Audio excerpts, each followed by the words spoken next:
right, I'd like to call the October Parks and Recreation Advisory Board meeting to order. We'll start with the Pledge of Allegiance. Please rise and join me. I pledge allegiance to the flag of the United States of America and to the republic for which it stands, one nation, under God, indivisible, with liberty and justice for all.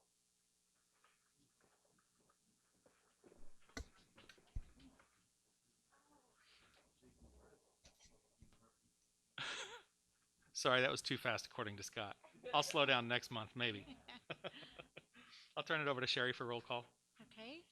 Christopher Gallagher. Ed Heil. Lori Howell. Jason Keogh. Here. Ashley Pasquale. Here. Robert Smith. No. Todd Taylor. Scott Welty. Here. Chad Adams. And Michelle Lynn. Here. Thank you.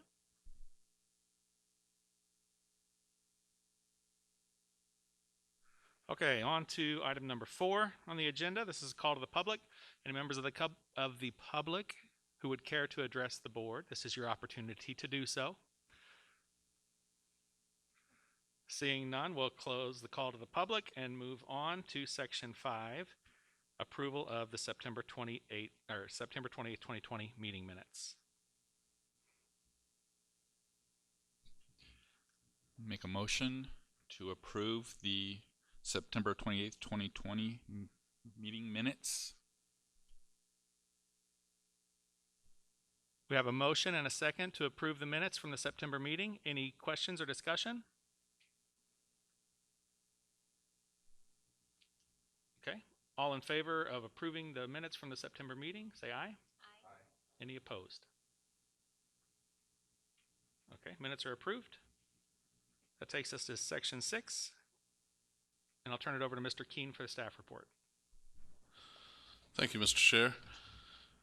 Our after-school programs, now that the elementary schools are back into in-person learning, continue to grow.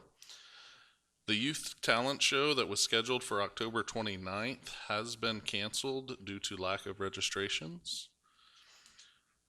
Currently, we are running all of our fall programs in aquatics with limited numbers. Both the Soaker Pool and Whirlpool will be reopening starting in November.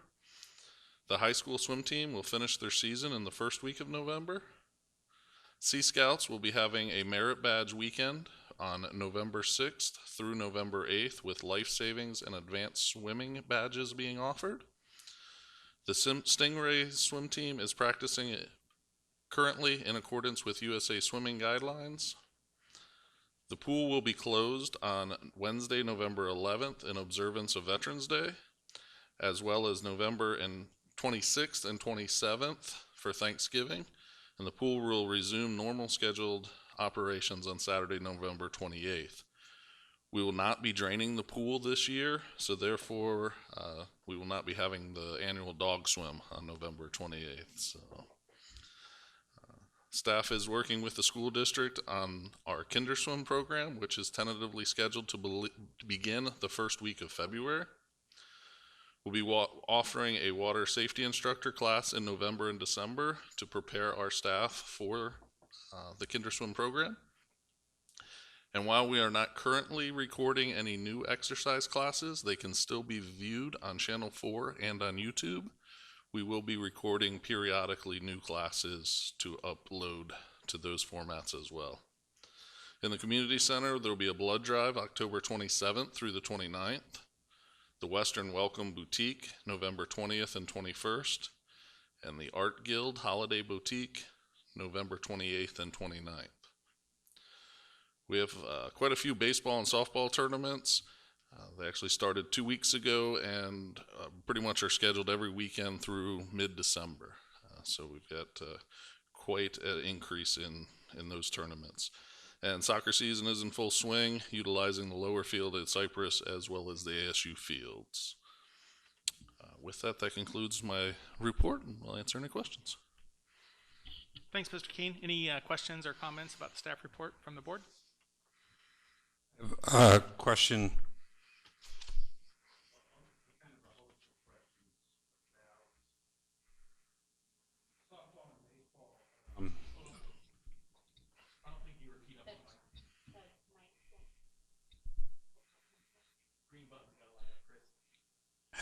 Yeah, that's okay. Softball and baseball fields. There was some commentary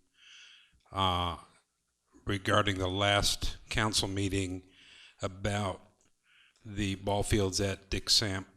I think it was Dick Samp that with the pickleball renovation, and why wasn't anything done with that? I've taken some comments personally from people about the Sarah Park fields, and then I also am aware, just because of people I know, that the Sarah Park fields, some of them were vandalized with some four-wheel drive. So I was just curious about, is there any plan to do any ballpark renovation or improvement? And if, you know, what's the issue with the vandalism? Is there any way to find out who did it, or and what's the remedy? Sure. I'll start with the vandalism at the Sarah Park T-ball fields. There was a UTV that decided that instead of the desert to go participate in their activity, they would utilize the grass turf there and performed quite a few donuts, tore up quite a bit of grass. We have overseeded that, as well as we have filled in all the ruts, so it's very playable.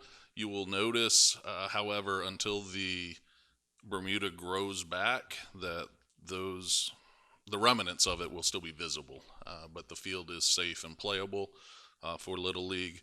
We are looking at fencing in the northern side of that field, which is the only place where there is currently access. And again, that was never fenced in because it does face the desert, so we really didn't feel that there would be anybody accessing that with a vehicle.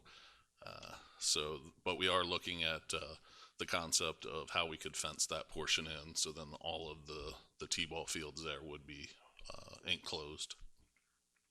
As far as anything on the books regarding additional baseball and softball fields, there's nothing currently in the CIP projects for that, but we will be touching on that a little bit later in this evening's presentations and board meeting, and the possibility of looking at, is that a project that we, the board would recommend as being a project put onto the CIP. The vandalism, was there any ability to find the responsible people? Unfortunately, there is not. Down at Sarah Park, you're lucky to get a cell phone signal, nonetheless any computer access to be able to have cameras hooked into our system. So really, unfortunately, not able to identify that individual or individuals. Thank you. Okay. Any other questions or comments about the staff report? Yes, ma'am. Mr. Keen, can you hear me okay? Okay. Are there any plans to resume youth sports as far as the recreation programs? Yes, we're looking into, at this time of the year, we would normally have flag football as well as cheerleading, and we are looking at resuming those. One of the area that we are lacking is coaches and referees, so we are definitely looking for volunteers in that capacity to be able to offer those programs.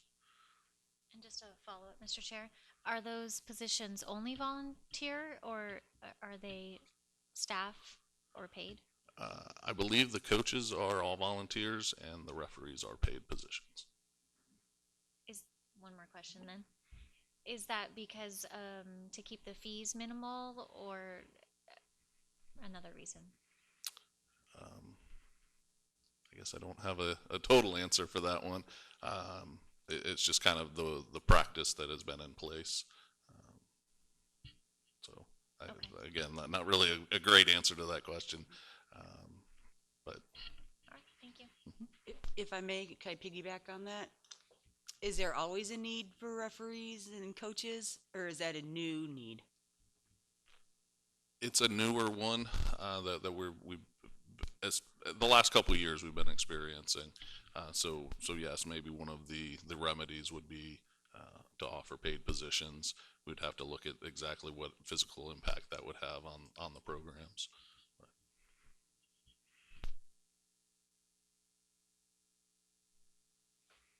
Okay, I believe we'll move on to item 7 in the agenda. This is the public hearing portion of the meeting. First discussion, 7.1, is on the pickleball project update. Back to Mr. Keene.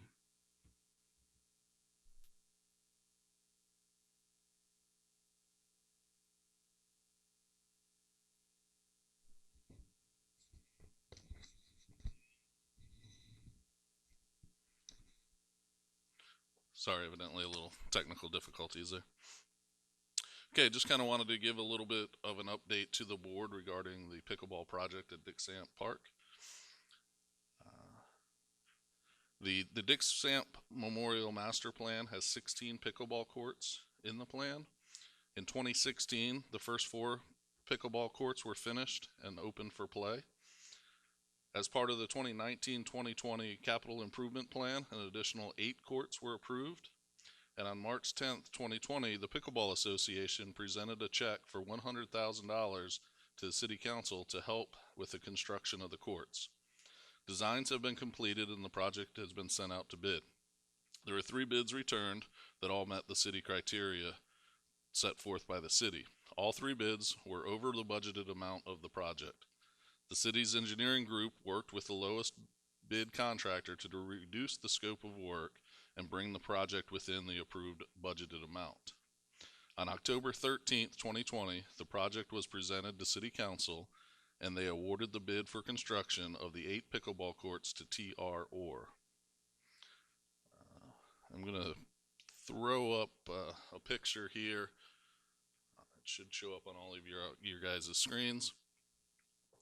So basically, in order to bring the project back within budget, really what was cut out is everything in red on this diagram. So that is all the hardscape, so all the sidewalks, as well as a paved parking lot on the far left-hand side. The roadway getting to the back parking lot and the parking lot will all be graded and ready to go, so we can still utilize that as a parking lot. It will just be a different material than asphalt. I know parking is an issue to start with, so we wanted to make sure we were able to still maintain the ability to have another lot for the pickleball players, as well as if there was some overflow from the baseball fields. While we are removing all the hardscape, our intention is to put down a material, whether it's decomposed granite or something of a hard surface that we'll be able to walk on very easily, not necessarily get into the bottoms of the shoes to be dragged out onto the courts. So really the engineering team set the main focus of building the 8 courts, and that all the rest of the things that were cut out could come back at a later date. And so that was really the focus, was to be able to ensure that the 8 courts could be built, and we're able to accomplish that. So with that, I'll kind of take any questions that the board might have. Any questions from board members?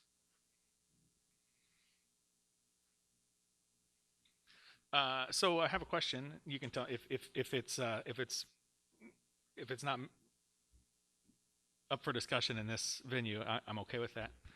What did the bids come back at? I think originally we were looking at about $750,000, and that included originally all of the hardscapes and everything. What was the ballpark for those bids that came in? You're correct. The budgeted amount was around $713,000. Was the initial estimates. We received 3 bids. The first one was in the realm of $940,000. The next one was $1.07 million, and another one about $1.3 million. Wow. Yeah, so quite a bit That's a pretty big spread. Over what was the budgeted amount. The engineering group, like I said, was able to bring that down. The current dollar amount that was assigned in the agreement was $658,813. So it does leave a little bit of room there in case anything happens. If nothing happens throughout the project, then we'll have a little bit of room to be able to hopefully add back, a sidewalk or two here that makes the most strategic sense in the project. Okay, thank you for that. That was my only question. If there are no others, we will go ahead and move on to. Oh, I'm sorry. This is a public hearing. Anyone from the public have questions or comments about this subject?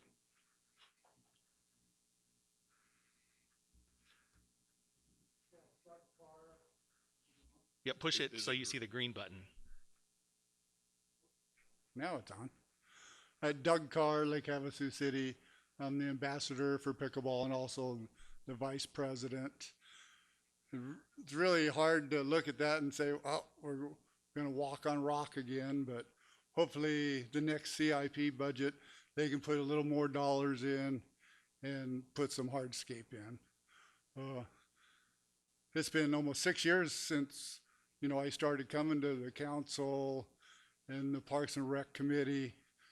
So it'll be nice to get it done or get more courts, because right now we have 40 people playing and only 16 available spots. So you play and you wait twice as long to play again. So anyways, well, we're happy that it's going to start, and come and watch and come and learn how to play. Thank you. Yeah, thank you, Doug. We're excited too.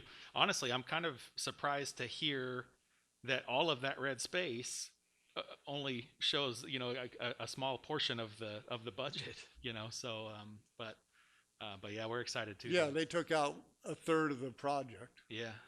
And some of that's supposed to be for the baseball, fields too, because when they play, they need more parking also, not just the pickleball people. So it's not only for the pickleball players, it's for the baseball people too. And it would be nice to get lights too. Thanks. I just want to take a moment to thank you and the it's Pickleball Association, is that correct? Yeah.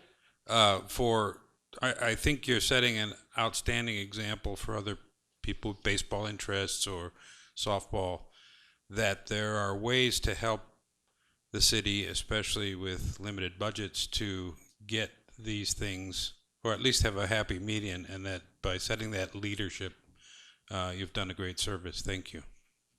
Well, I hope also we're not setting a bad precedence for other sports teams that can't afford to come to the city.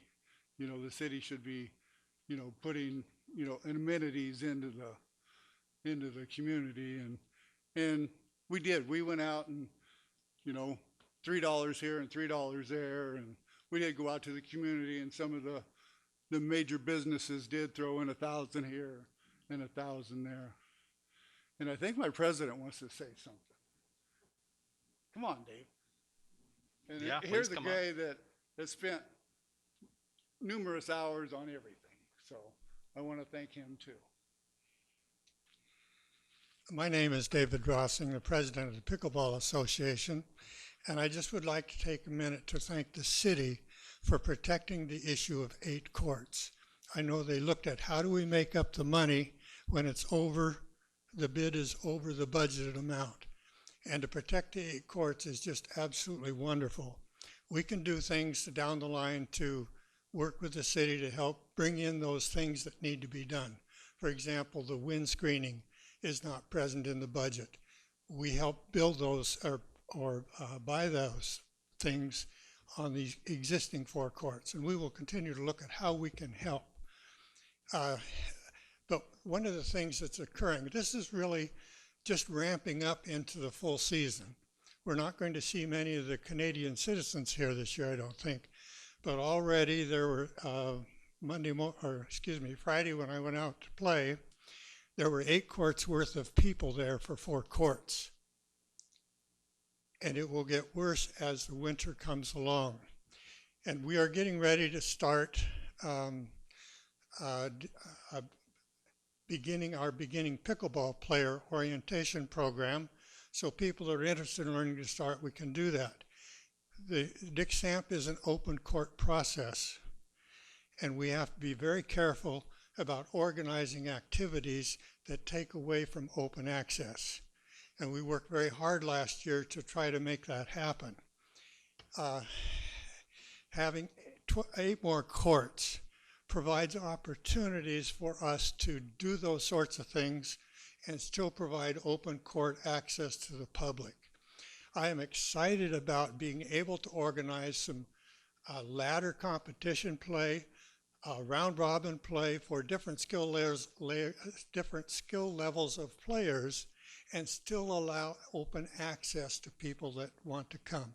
We can organize things as an association that allows the public to come. If they want to participate in an upper skill level activity, their opportunity will be there for them. We will be able to accommodate roughly 260 members, plus what's left out there in the city that we don't know about. We have roughly 400 people in our database, and every day I'm up there, I see people I've never seen before. You folks are in a good position to help the city develop another activity and a reason for people to come. And thank you again. Absolutely, I agree with you. And hopefully, to kind of piggyback on what Chris was saying, I mean, aside from the financial contribution to help get these courts in place, your group's commitment to making sure that this board understands what's important to you, to you're working with the city, the work you do in the community is something that I think a lot of the organizations in town could learn from and benefit from. So thank you guys. Thank you. We appreciate the thank you. Yeah, thank you. Okay, any other comments from the public? I think we got 100% participation on that one. So, so we'll move on to section 7.2, the board's role in the budget process. Again, I'll turn it over to Mr. Keene. Okay, again, this item is just kind of to educate the board of the process, the upcoming process for the 2021-2022 budget cycle, and what is this board's role in helping build that budget. As our city code states, the powers and duties that lie with the Parks and Recreation Advisory Board is to assist and advise the Parks and Recreation Director in establishing priorities at budget time for those items other than administrative functions relating to park acquisition and development and recreational and leisure programming. The recommendations of the board shall be forwarded to the City Council by the City Manager when he or she submits the proposed budget to the Council. In your packets, you'll see last year's budget calendar. We don't have this year's out yet, so I wasn't able to give exact dates for this year, but it'll kind of give us a ballpark and a time frame area of what we're looking at as far as the budget calendar. So starting next month, admin services will later in the month will distribute the CIP request forms for the department. Towards the end of December, each department submits those CIP requests for the next 5 years.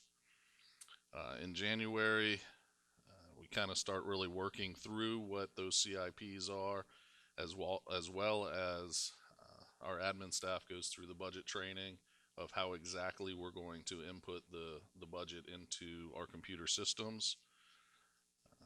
Then in February, we really kind of start to submit the true operating budgets, our carry forwards. And I'm pausing there because the retreat is usually the end of January, beginning of February as well, and City Council's priorities are a big portion of how we build that budget and the concepts and ideas that we discussed there. Towards the end of February, Administrative Services reviews that budget. We always have our budget meetings during those that month in March, and really kind of hone through exactly what we're requesting for our next year's budget. Is there a way to reduce in certain areas, increase in others. We'll have a one-on-one conversation there with the city manager and discuss those. Later in March, the engineering group kind of looks at what those CIPs that have been approved and start working on some true estimates there. April, the CIP work session and overview. May we really kind of start to get down into the budget documents with council so that they can be approved and adopted in June and begin in July.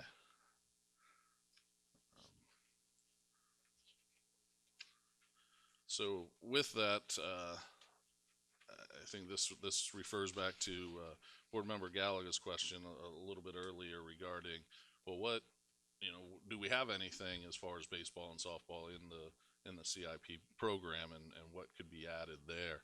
And I think here is a good role for what the board's duties are, is where does that priority lie within adding things to the capital improvement plan. So currently there are really two items in the CIP that are currently funded for Parks and Recreation in the next 5 years. They are the pickleball courts, so those should be wrapped up by the end of this fiscal year. This year we are doing the engineering work on adding the dehumidification system to the pool area, with construction budgeted for next year. A couple more areas that have been, or items that have been submitted into the CIP and just have not made it on the list yet, so I will be submitting them again, are the Aquatic and Community Center renovation project, as well as Mesquite Park restrooms. And then just a couple areas that I'm looking at right now, don't have any budget numbers to throw out there at, but just other projects that have come up in my conversation with residents and evaluations and needs of the city, would be a second trailhead at Sarah Park. So that would include additional parking and restrooms. Finishing the Dick Samp Memorial Park, really the master plan that's out there now. So that does include a dog park, finishing the hardscape that we all just saw, adding lights to the pickleball courts, adding the last 4 pickleball courts, parking lot, and 2 additional baseball fields or softball fields to that complex. And as well as another project is the restroom facilities in the channel on the eastern side. Currently, they're outhouses, porta-johns, and there's been a lot of requests to add a permanent restroom facility on that eastern portion there in the walking trail. So with that, that kind of, I think, kind of opens it up maybe for a little bit of discussion of, the budget process, where does it lie for the board what's their role there, and that's really to kind of help me guide through some of these priorities and moving them forward and at least suggesting them in the process. Okay, so before I open up to the board for questions or comments, I'd like to turn it over to Councilmember Lynn to see if you have something to add to what Mike said, if there's something in there that the board needs to understand better from the council's perspective. At this time, I don't have any other information than what Mike has shared. I won't have any additional until coming the retreat. So I'm kind of interested in what you have to say today, because with what you're going to share with Mike is what I'll be able to bring to the retreat and share with the other council members. So this meeting is very important to hear what your concerns are. Okay, so with Councilmember Lynn's words, I'll turn it over to the board now for questions, comments, discussion. Mr. Chair? Okay. I have 2 questions. One is just about the process that you just described is for the CIP. And am I correct that that is for infrastructure and building, there, it's capital projects, not programming? Correct. Okay. Does your budget for programming follow the same calendar? It does follow the calendar as far as the budget requests from the department. Let's see, on this particular one, February 14th, the department would submit the operating budget requests, Oh, I carry see. forwards and supplemental requests to the admin services. So that's kind of our date to really hone down our operational budgets, and that would be for our department, our programming budgets. Okay, so we have some time if we have any input to give on that. That Yes, comes most definitely. after the CIP request. Okay. And my second question is around, and if this isn't the appropriate place to ask, then I'm fine if you just tell me that. But around, because we now know that the Sarah Park Master Plan was a big dream, and we have additional information of why that's likely never going to come to fruition. I wondered if it would be appropriate to have a conversation about the master plan for Dick Samp to make it a little bit more diverse in the field space, because right now, as far as fields go, it's really designated just for baseball, softball.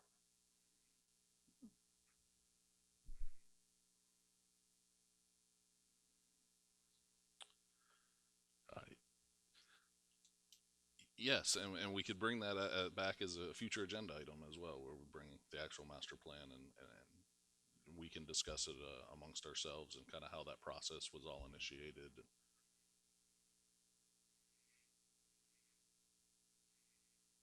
Okay. Other comments, questions from the board? I have a question about, so again, this is capital, not operating, but of course, with sufficient, which I know budgets can always go up, but with sufficient funding, you can mitigate future capital, like let's say restroom major renovations or things like that. Do you think at this time that the budget for operations and for repair and maintenance is, or the maybe the projected budget growth in the coming year is sufficient, or do you see challenges with that? Because if we're doing a lot of new capital projects, but we're not able to keep up with the wear and tear, of course, we're just adding more capital projects, right? So that's, I mean, it's not a very good, well-phrased question, but I think you know what I'm getting at. I do understand exactly what you're saying, and I think every department in the city is going to face challenges with their budgets moving forward. There is a limited resources that we all have. Would we like more so we could do a lot more? Most definitely. But I do believe that's across every department in the city. The one thing that I do want everyone on this board to remember, and we do try to reiterate with council as much as possible too, that yes, it does take more dollars and more people, more resources every time we add anything to our inventory. Even if that's another piece of equipment, that's something somebody has to work on. If it's a new field, that's additional water, it's additional time being spent cutting grass, cutting trees, whatever be the case. It adds more to the overall budget and the resources that are needed every time we do add something additional into our inventory.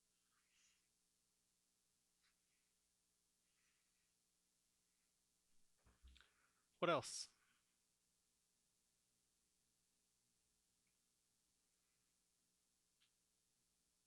So while we're on that topic, I remember having that discussion a few years ago. We were, it was around the time frame. One of the big projects was the island path, and we talked about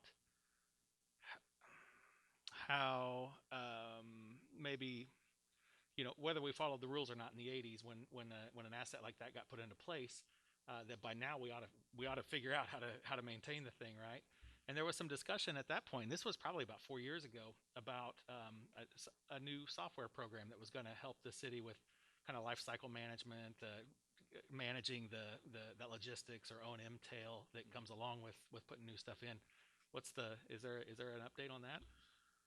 I don't have a really update on that. Lucity is the program that we utilize, and I know we're still spending a lot of time inventorying all the pieces of that of our inventory to the point of every irrigation head, every tree out there is actually GPSed and located, and how much work is done on that particular piece of equipment, so that we do know if we've had continual failures in one particular valve. Okay, it's time to replace that valve, not just continue to work on it. It's obviously a lemon, and we just need to remove it from the system. So it is still a work in progress, but it is a tool that is utilized throughout the city. Okay, well that's good to know, and hopefully we'll start to see some evidence. Maybe not start to see, but continue to see some evidence about the city, taking a closer look at what it's going to cost to maintain these things that we employ. Any other questions or comments on this discussion item? Okay, I'll ask Council Member Lynn again. Did that help you? Do you have questions for the board? So after Mike went down that list, I kind of would like to just hear some feedback on the board on what their, I don't want to use the word priorities, but thoughts are on those projects. I'd like to have something to go back to the council with. Okay, so can the board members give me some feedback on those projects that Mike was talking about? Sure. Okay, so the 2 CIP funded projects, we probably don't need to discuss much further, the pickleball courts and the engineering work for the Aquatic Center pool area. Correct. Yes, those have already been in the budget.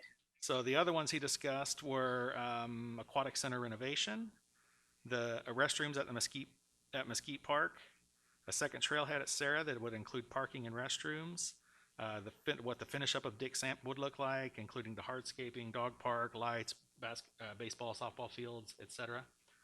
Did I miss any? I think that's the majority of the master plan. Yeah. Okay. So. As far as another project? Sorry. Yes, the restroom facilities on the east side of the channel. Oh, that's right. I missed that because I was trying to figure out. I was going east side of the channel, and then I remembered exactly where you're talking about. That's a very long stretch without a restroom. Right. Okay, so how do we frame this then? I'm willing to share my opinions. I think that's where we should start. Then. Okay. Based on the list that Mr. Keene provided, which I think falls very much in line with what we've discussed previously, and I believe that the build out of the Dig Samp Park, but having a discussion on maybe what that would look like based on my previous comment would be a high priority, especially given how the usage that we heard about in your report of the fields, it seems like it is an even more growing need than we've been talking about in the last couple of years. And I completely agree with the second trailhead at Sarah Park. That is a really great thing that we have in our city, and it is very crowded with kids and people walking across that street, and it gets very crowded. So those would be my 2 top priorities. Sure. I'm just curious, what would be your priorities?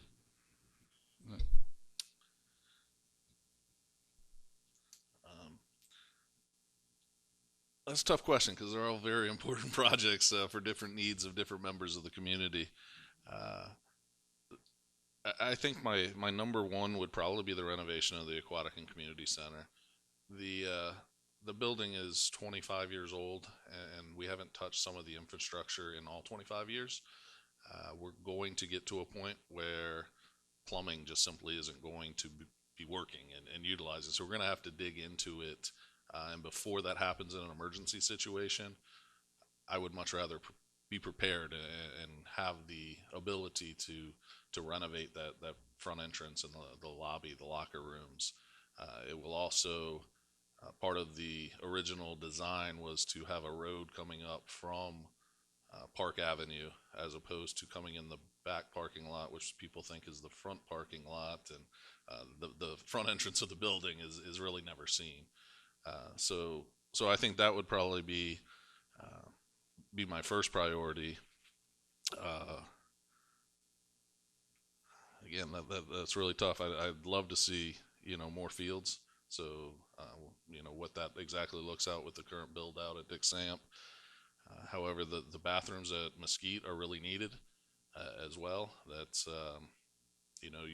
there are 2 porta potties there, but that's not really adequate for what activities take place in that splash pad. Really, you should have changing areas and stuff like that for our youth to be, or for any of our visitors to be utilizing. And I've walked that channel many times as well. On the east side of that, it is a long stretch in between bathrooms and no water. And so, again, they're tough to truly rank. But hopefully I gave you a little bit of an idea without truly saying 1, 2, or 3.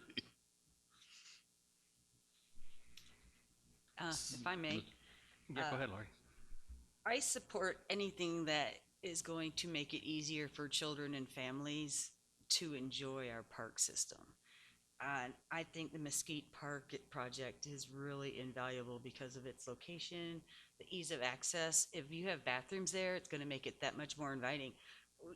We have to cut our visit short because we don't want to utilize those restrooms that are there. It's fantastic. And now with that wonderful parking over there, that really is, the restrooms are definitely the only part that's lacking over there. And it really would be a little gem in the middle of our town. So I definitely support that, and more fields, I'd like to see how any of this plays out in the master plan of like transportation too, by the way. I know we're looking at the mass transit, public transportation again, and so my interest is in anything that can help families and kids get to these parks and use the facilities and make it conducive for the use. So I concur. And that taps into the Aquatic Center room. Let me ask, does a renovation include making a larger group area? Because those events are so crowded in there that our community is so large now that I love that the rods and relics room, but it seems like we need more. Would that be part of that renovation? One of the designs did have a complete second gymnasium area, just like Relics and Rods, so we could have a bigger space. Again, we'd probably have to tear back through those designs and look and see how exactly those were done. But I do remember one of the designs having an addition to that portion of the building. Yeah. Would that be something that this board would be able to review at the? Certainly. Excellent. Thank you.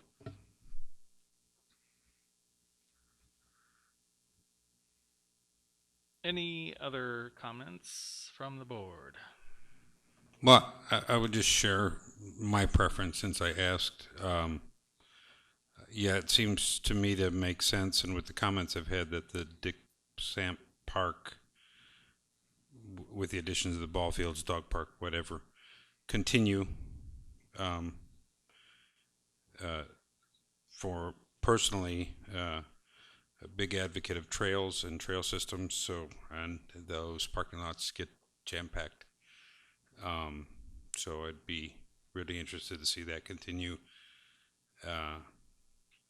The Aquatic Center is our community center, right? So it should certainly shine. I haven't spent much time at Mesquite, so I'll have to think about that.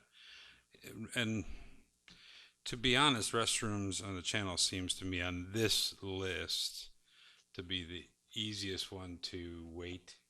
There are restrooms in Rotary and at the lodge, right? So there is half a mile. It's not too bad. There's many worse things out in Sarah Park. So So it sounds to me like we have 4 number 1 priorities and 1 number 2 priority. So that should be easy enough. Can we, Perfectly simple. Councilmember Lynn, can we just take that to council and just move forward there? I'm just kidding. I have a couple comments. Mike, do you remember we had talked about the restrooms up at the Mesquite Park a couple of years ago, and the reason we didn't go forward was because of the ridiculous price on that. Do you remember what that price was on that? 250 to 300,000. Yeah. Okay, so then my next question is, if we were to do something like that down at down in the Rotary, the restrooms on the east side of the channel, would we be looking at? Did we ever look at a price on those down there?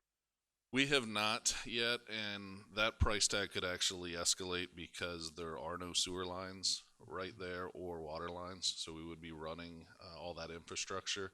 So that price tag for the Mesquite restrooms could actually look small. Okay, and then I had maybe one other question. I know you've talked a little bit about the Aquatic Center reno, but maybe that could come back as an agenda item. That do we have plans that maybe the board could see? Sure. What exactly that looks like? Yeah, But they were just some initial designs and sketches, but we can definitely bring that to the board to have everyone take a look at. Okay, because this gives me a lot more to go. We used to do this in the past at the retreats where I was able to go in and what the board actually, with what you've also recommended, Mike, just so I can follow up with you on what the board's interests are, because sometimes they'll come in. I think this is kind of where it went with their park, and they come up with these huge ballpark ideas, and we can't use those. So it's nice to have what the prices are on things, so that when we go in, there's a reason why maybe it doesn't end up landing on the CIP budget. There's a reason behind it. So if they could just maybe see what that looks like, and like I said, the restroom thing, I just remember it being so ridiculous. That's why it got cut. How about a sign, like a Burma shave? Only 300 yards to the next rest stop. Definitely be a lot more inexpensive. Okay, so I'm wondering, to try to get us through this section to wrap it up, do we have let me ask a 2 or 3 part question. Do we have enough time to address maybe just a rough scope of each of these projects, like maybe in a future meeting? Yes, we do. And with the understanding that these are, this is kind of nebulous pie in the sky discussion. We don't have really good fidelity in what costs may be. We really don't know actual scope on it. But for the board to get some sense of agreement, we probably need to see if we can start to identify some of the rough scope of these projects. Certainly, and one thing that I've learned throughout my career is you don't just ask once. Some of these items have been being asked every year to be put on the list, and they need to continue that way. We don't just ask once and then say, oh, well, it wasn't approved, so we forget about it and move on to the next year. With it being a 5-year process, there's plenty of time there to, where, we continue to keep striving and asking, and with the hopes there that maybe there's some better understanding the next time around, or it was phrased different, or we have some different public support at that moment to push that project forward. Okay. So I think the board has all said their piece for this item. This is a public discussion. Members of the public have any input for this agenda item?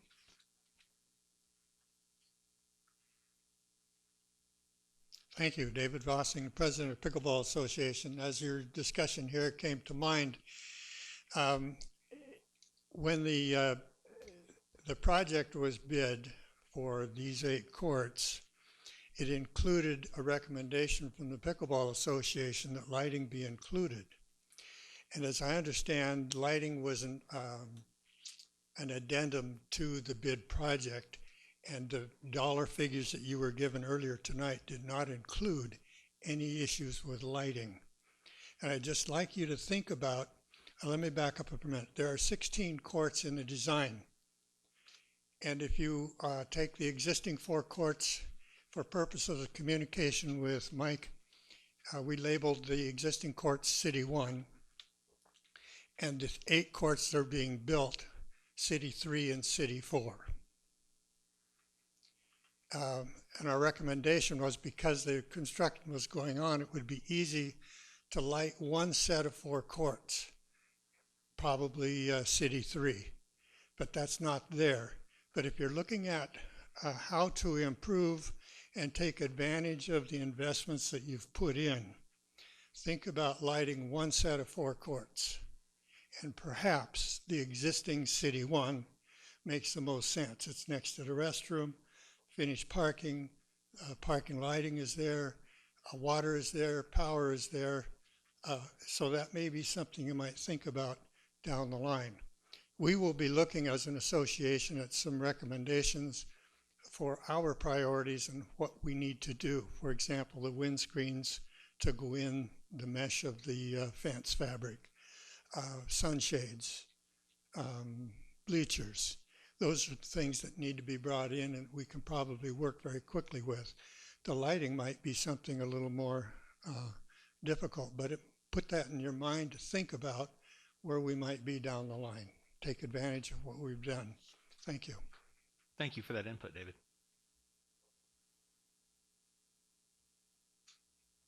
Okay. Anyone else from the public have comment? No, okay. We'll close the public hearing. Do we just move on to agenda item 8 now? Or do we have to? Oh, good gosh, I'm sorry. See, here I go again. I don't know why you guys keep letting me do this. We'll move on to 7.3, possible park amenity improvement project. So thank you again. Here's just kind of to start a discussion with the board regarding a possible park amenity improvement project, if it were to be approved by the city manager in the fiscal year 2021 budget. There is a line item in the current Parks and Recreation budget.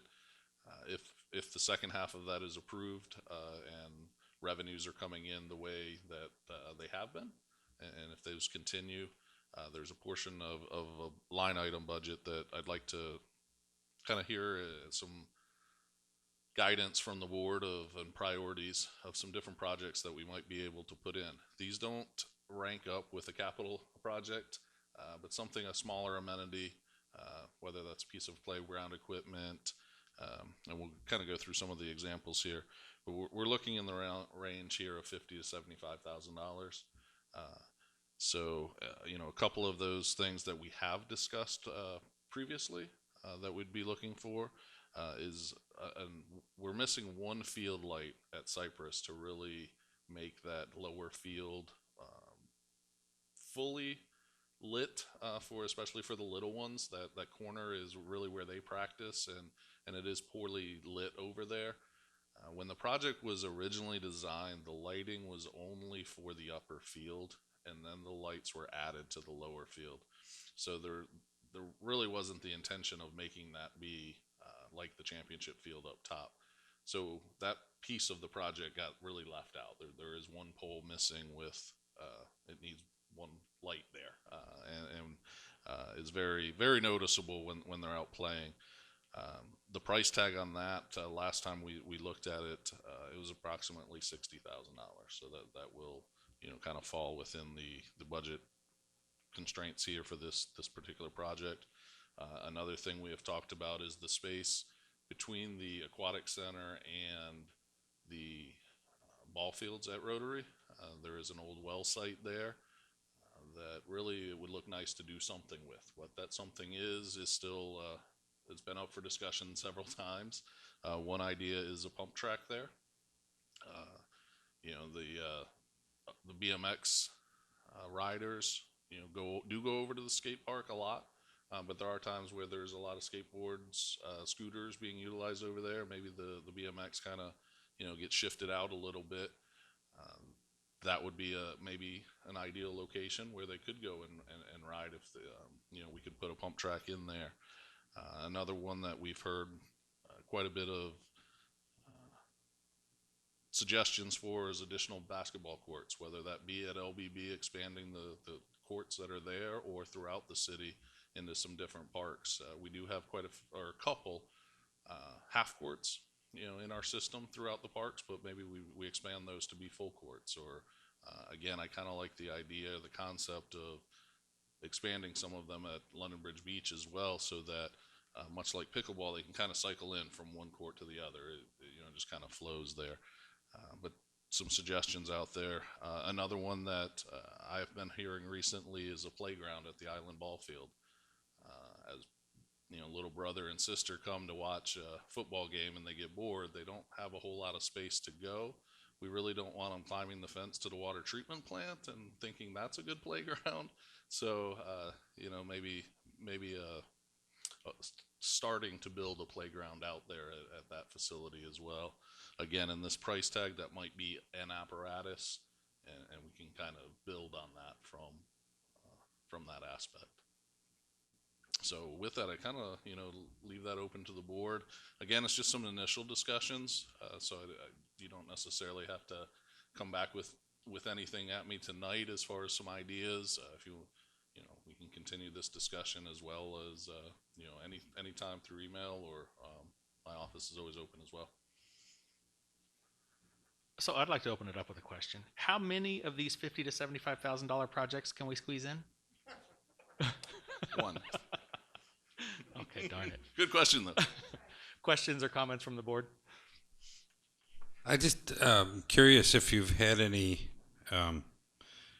information flowing from state or federal resources, with the pandemic, and there are. I get introduced in my work to new small grant opportunities all the time to feed kids or whatever, and if we're exploring any of that, there may be a push to something similar to what we did with the gyms, to get people outside more and using the park spaces, and there may be some opportunity for funds extra to the community's support. And yes, the city does have a grant administrator, and she does research every day and trying to find different grants that might be out there, and then emails ones that we would meet the criteria for each individual department. So we do get quite a few emails from her regarding different grant opportunities that may be out there. So certainly, if we could hedge any of our funds with that, we certainly will.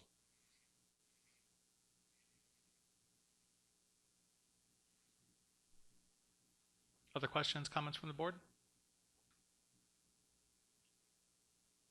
So Mike, just a reminder, as you pass the grant administrator's office, I know that a lot of the parts of the country now are concerned about the cold weather, meaning that everyone's going to be moving inside. So some of those grant funds that may have been available for outside activities that are going to sit dormant until the spring, this may be our opportunity to jump on them, since our community is just now able to get outside for the season. Yes, seeing how it never gets cold here, that is perfect. A great idea. Right. Okay.